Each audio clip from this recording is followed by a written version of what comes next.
Welcome back to Common Ground, an inside look at Suffolk County. I'm your host, Sheriff Steve Tompkins. Now, on this side of the program, we have James Arena-DeRosa, who's running for the office of Lieutenant Governor, which is a very interesting office. Oftentimes, people will ask, what does the Lieutenant Governor do? And the Lieutenant Governor does so much, a whole bunch. And James is going to talk to us about why he wants to occupy that office and why you should seriously consider giving him your vote. So, Mr.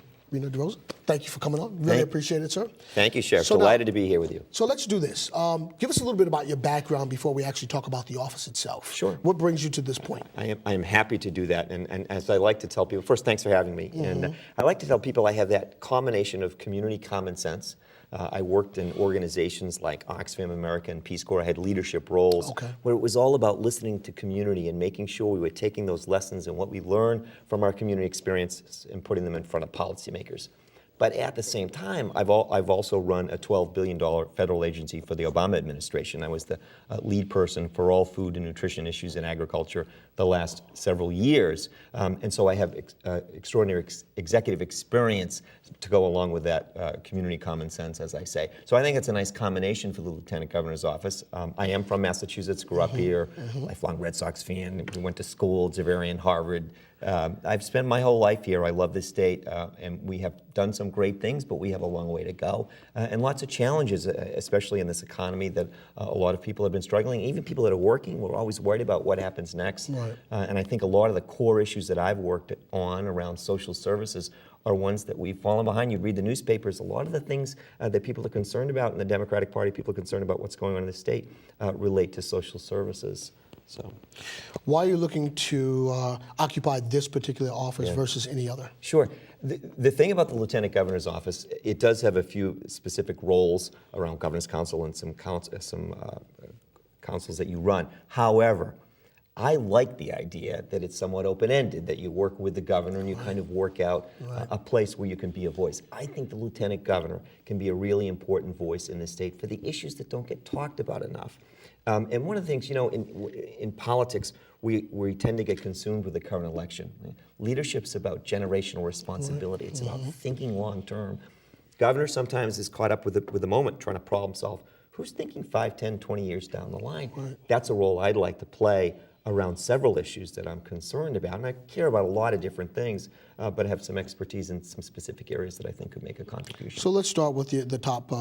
Let's start with the top 2, 3 issues. Give us one of the issues that really you're going to wrap your arms around. One of them for me is definitely food and nutrition, and because it's so foundational. It's foundational for education, for health, and the economy. Interesting. And the way I look at it is this. First of all, we've learned so much about how the food we eat impacts our health. Right. So we could be saving billions of dollars, not millions, billions, in healthcare costs if we focused more on prevention and long-term health care. So much of our health dollars are spent on caring for people when they're sick. Why aren't we focusing on healthier lifestyles?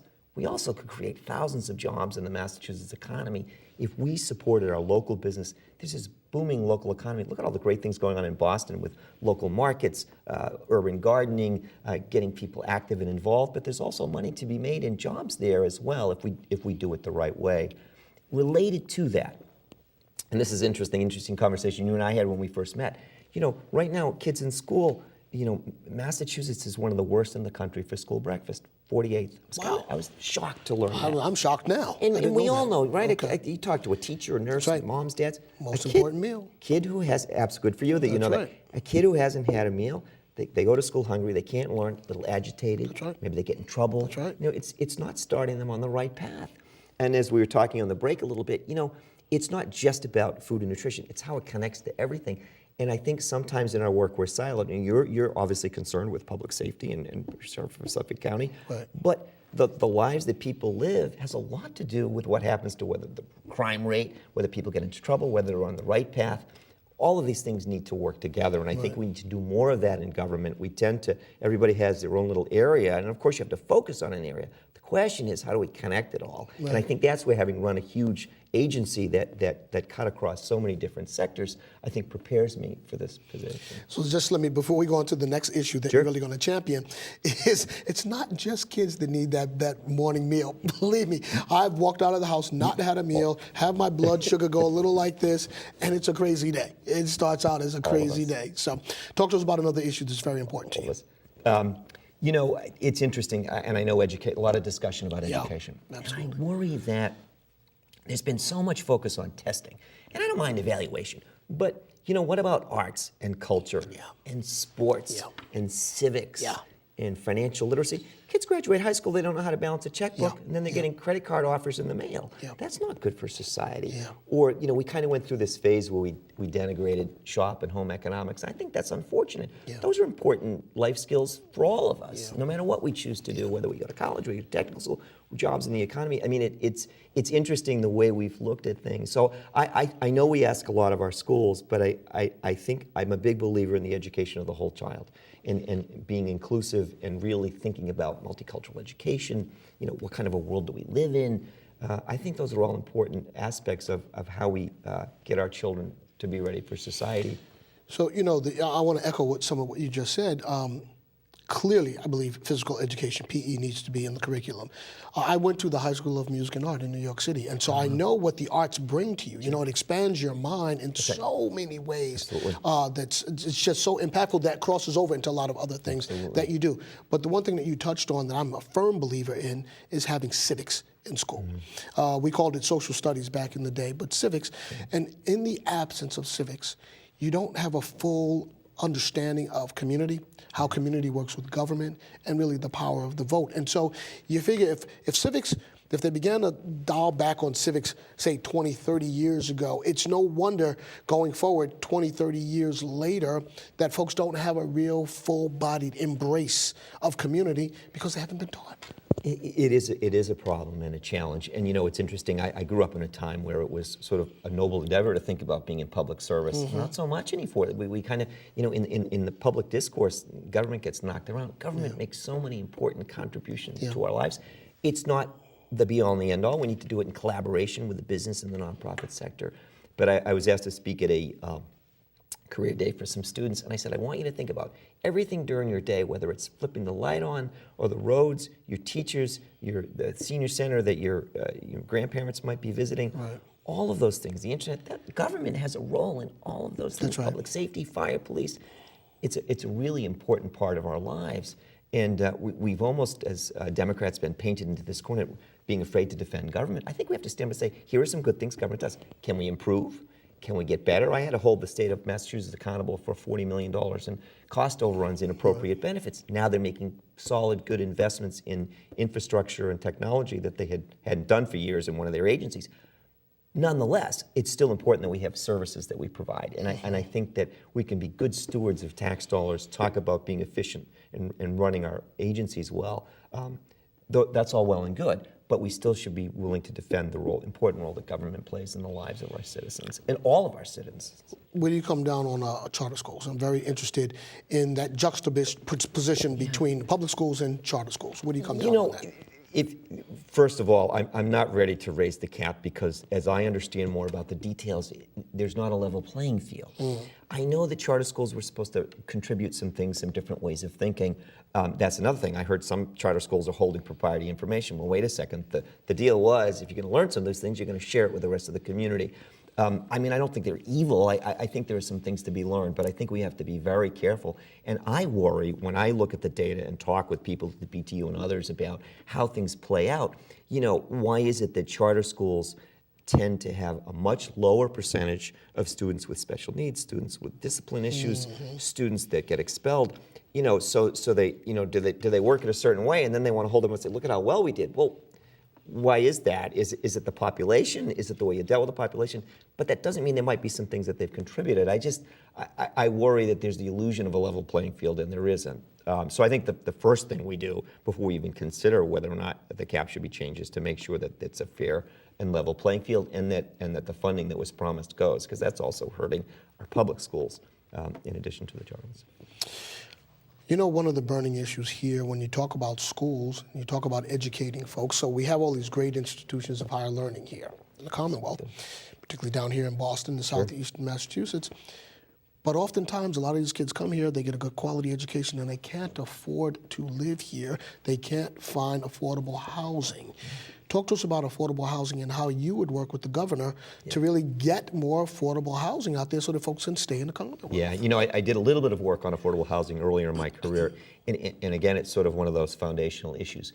You look at the money that we spend to put families in temporary housing or hotels because we haven't built enough affordable housing. Right. That's just not a good, wise investment of our resources. That's right. We also need to incent developers. We have a proposal. It was developed by a Gateway mayor who I'm working with closely on the campaign. And cities wouldn't be required to do this, but it would be an option. You can actually change the way the tax structure is set up so that we can incent development, so that people can build more housing or build more development. And what happens sometimes is speculators make more money just not investing at all and letting the land increase in value. Right. Well, and it actually made it into the budget last time around, and it would be a local option. The community wouldn't be forced to do this, but it could decide to change it so that it would incent a positive investment in the community. Right now, it's just a flat rate. So there's some interesting things like that we could do. And then at the end of the day, it still comes down to resources and whether or not we're willing to put resources into these important basic needs that our citizens have. So a two-part question around business. First part of the question is, what would you say to businesses that would inspire them to actually stay in the Commonwealth, stay in Boston, versus leaving? And the second part of that question is, what would you say or how would you work to bring new business development here? So let's deal with that first part. Sure. How do you talk to businesses and convince them to stay here? Well, one of the things that we need to do is, when Democrats talk about business, we tend to paint a broad stroke. We need to make a distinction between large, huge corporate entities that get tremendous advantages in the way the rules are set up by Washington, sometimes by Boston, versus sort of your Main Street, local, small businessman, businesswoman who really get hurt by the rules. Right. And I think that we often make the mistake of not making that distinction. Small business people should align themselves with Democrats if we talk to them the right way. There's just too much regulation. There have been some really important health and safety regulations put in over the years. I'm a former union guy, labor union negotiator, so we did some really important things. But you look at some of the onerous regulations, it doesn't make sense. I was talking earlier about food. Farmers that want to work together, we have small farms in Massachusetts. So you've got the labor department saying they can't, 2 farms or 3 farms can't aggregate their products and get it to the market. Well, that's not going to, because it violates laws from the 1930s. And so what I've said is, well, maybe we need to look at those laws and think about 21st century. That was when workers were being abused, and I worked with the farm workers. I care about it. I want to make sure they have appropriate rights. But it's like no one's taking a look at, well, wait a minute, does this make sense? And I think there's a way to do it that can protect workers' rights, but also give those businesses a chance. If they don't, those businesses finally throw their hands up and say, well, forget it, I'm going to leave. Or you know what, we're going to sell the land. We'll make more money just selling the land and not having a business that employs people. So I think we need to take a hard look at regulations. And I'm a big believer in common sense. Does it make sense? Why do we do it that way? Has the situation changed from 20, 30, 50? That one's almost 75 years ago. That law probably made sense at the time. Maybe now it needs to be rethought. Of course, and then I left one meeting with labor. Says, well, if you want ConAgra to own all the farmland in Massachusetts, it's a great strategy. You're going to push out all the small business. And in terms of supporting business here and getting the stay, I am not big on these huge tax incentives to try, I call it bribing, to bring a business over here for 20 or 25. I would much rather we work with our local businesses that are already here or want to start out. Why don't we provide incentives to grow, locally grown Massachusetts? Let's help our local businesses that may want to do something, that may need some incentive, they may need some time before they can build up. I mean, that's where our potential is for our economy, I think, by helping the people that have already started something that they may need some assistance along the way. You look at some of those, it gets into the millions of dollars sometimes. Yeah. And then you look at the metrics like, how many jobs did we really get from that? I think we need to be wiser with the way we approach some of those things. So when you talk about money, let's talk about the casinos and where you come down on the casinos. Are you for? Are you against? Do you think that the Commonwealth should actually sustain itself in part by gambling dollars? It is not a good way to support the economy. I didn't like the way the law was written, and I'll give you a specific example. And if anyone's curious, I support the repeal. I don't have this visceral opposition to casinos. I've said that before, that there may be times or places where it works. But how do we define community? The mayor's going through that right now with the city of Boston. There's going to be a tremendous impact of a casino not too far away. And I live in the town of Holliston, and Milford was up for a casino. We had no voice in whether or not most of us didn't want it. It was going to have tremendous impact, traffic, crime, issues, jobs, some jobs, and then that's another whole issue about what kind of jobs.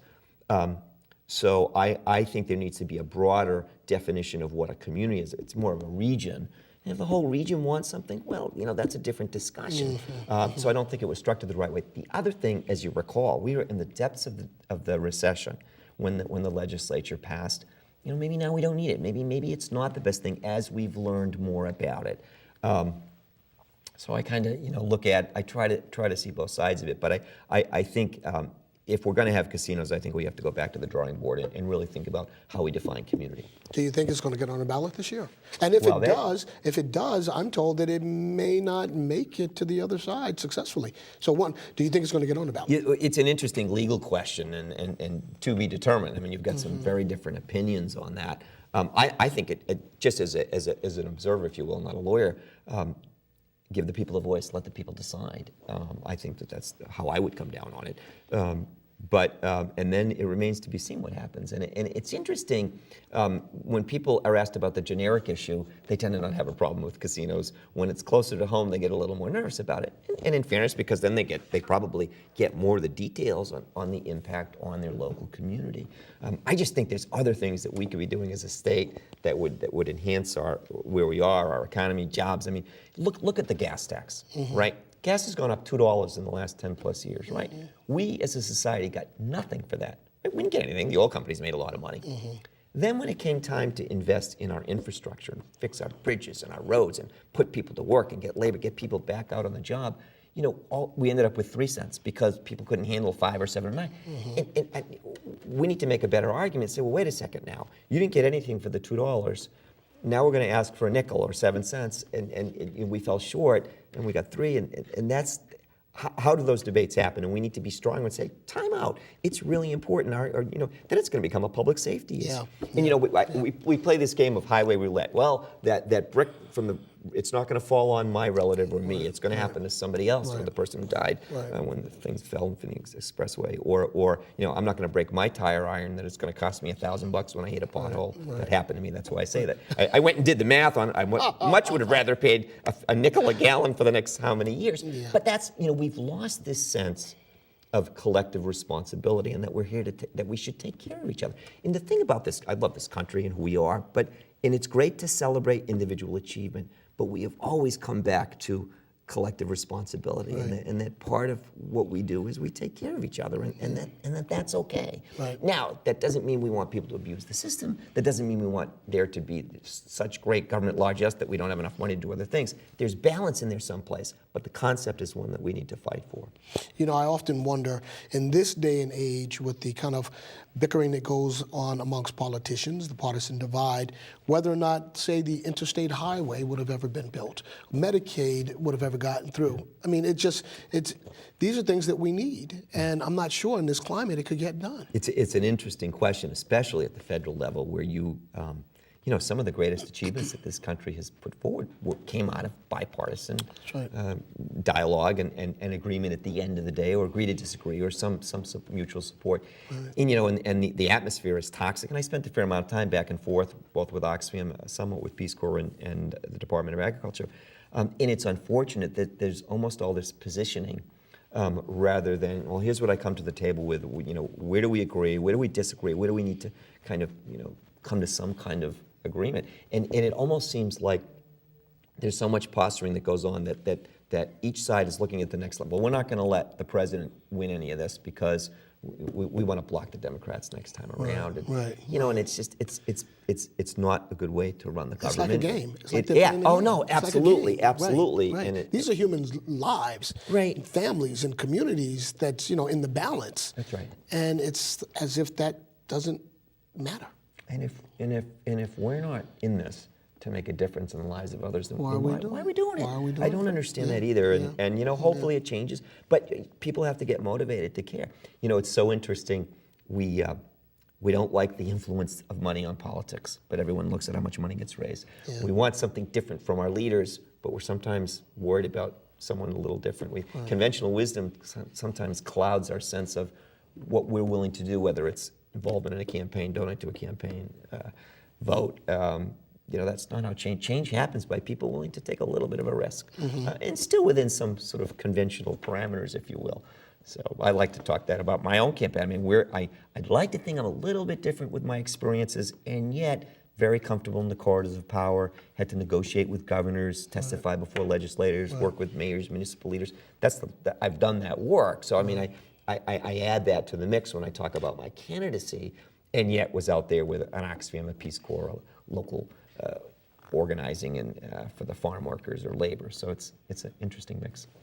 So we only have a few moments left, but and it's a big issue I'm about to ask you in a few moments, but talk to us about healthcare and where you come down on healthcare and what you would do in the office of Lieutenant Governor to help more citizens of the Commonwealth get and keep healthcare.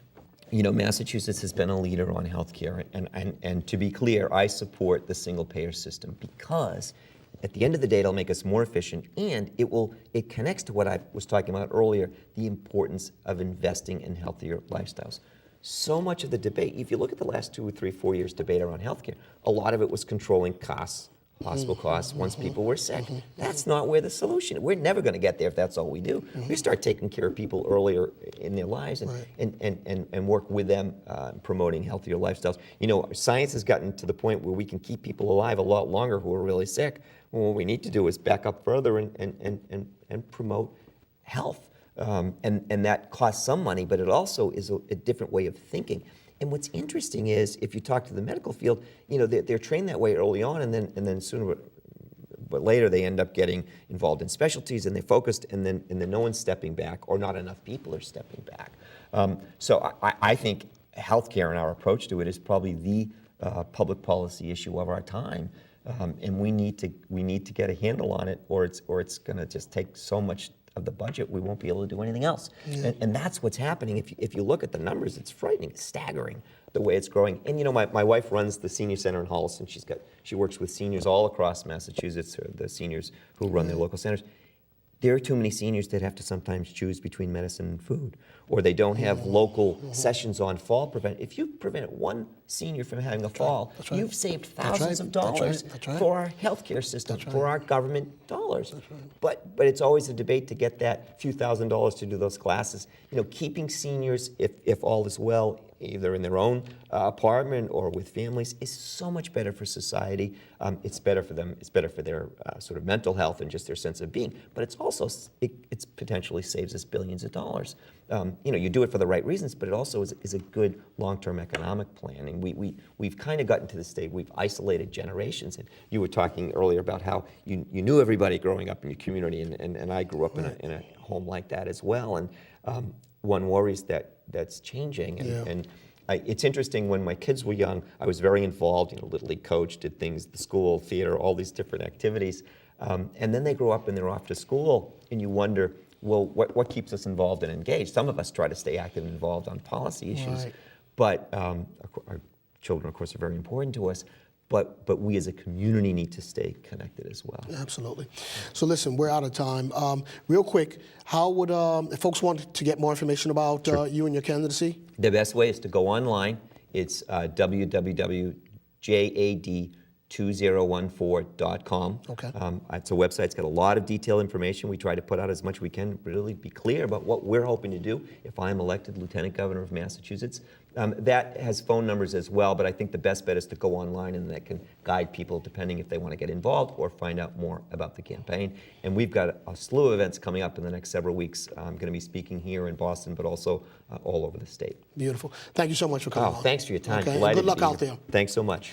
Well, that's it for today. We had a great show. James Arena-DeRosa here and Mayor Marty Walsh, and I enjoyed talking to them so very much. Now, look, this is my last show for quite some time. I'm signing off. I, too, am am on the ballot. I'm running to retain my office as the Sheriff of Suffolk County, and so look for me on the ballot in September and then again in November. But until that time, Seth McCoy is going to sit in this chair, so please do stay tuned with us because we do bring you a lot of good information that you can use out there. So stay with us here at Common Ground, and I will see you on the other side later in the year. Until then, you take care of yourself. Peace.